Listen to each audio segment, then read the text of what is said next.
praise be to Allah, the Creator, Sustainer, Maintainer, Protector and Provider of this world. And peace and blessings be upon His Prophet Muhammad sallallahu alaihi wasallam, the head of all messengers, upon his family and all his companions. Today, I would like to talk on one of the most discussed hot and bubbling issues of the time, Islam and terrorism.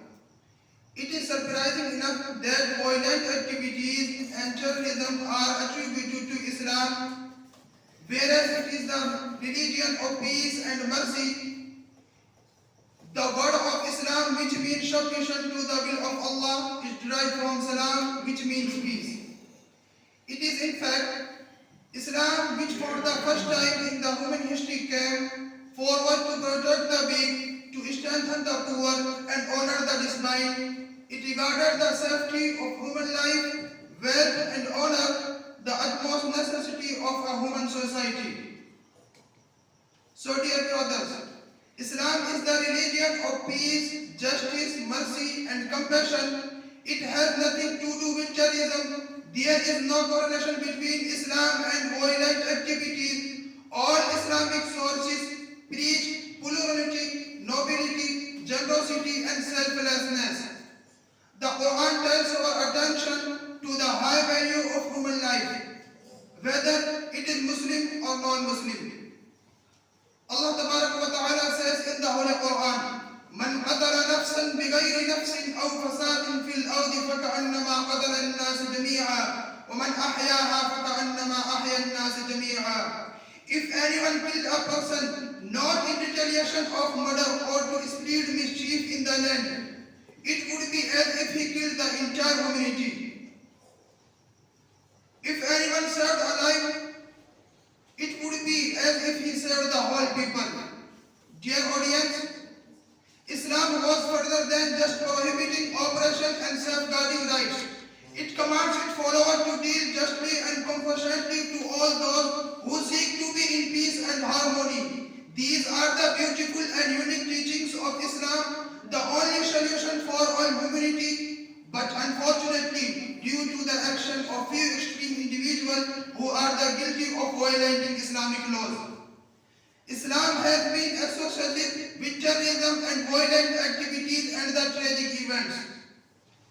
Dear brothers, in several verses of the Quran and Hadith, Islam instructs Muslims to adopt justice and fairness in their action, even with their enemies at war, their children and even their hermits and non-combatant people. He would advise them, do not betray and do not be excessive. The Prophet Muhammad said, whoever has killed a person having a treaty with a Muslim shall not smell the fragrance of paradise which is smelled for 40 years. Once the Prophet Muhammad said that a woman was punished because she imprisoned a cat until it died. On account of this, she was doomed to hell.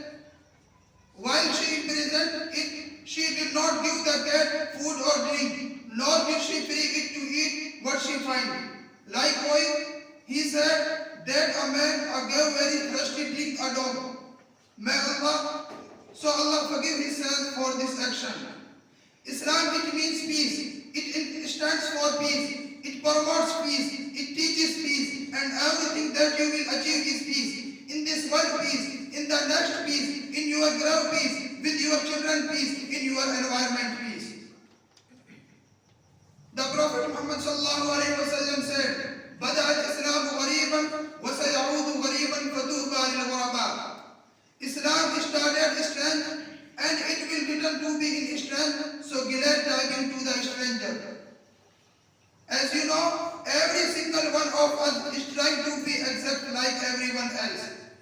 Dear audience, if you cast your minds back to the history, you would discover that according to FBI Federal Bureau investigation, the US Justice Department, 94% terrorist attacks in USA have been by non-Muslims. Since at least the 1990s, these terrorist incidents have occurred on a global scale, affecting not only Muslim majority countries. in Africa and Asia, but also Russia, Australia, Canada, Israel, the United States, China, Thailand, countries within Europe. Such attacks have targeted both Muslims and non-Muslims, with one study finding 80% terrorist victims to be in Muslims. Here I conclude with the prayer that may Allah make this world more peaceful and may we become brothers and fellow not enemies. Wa akhir da'wana alhamdulillah.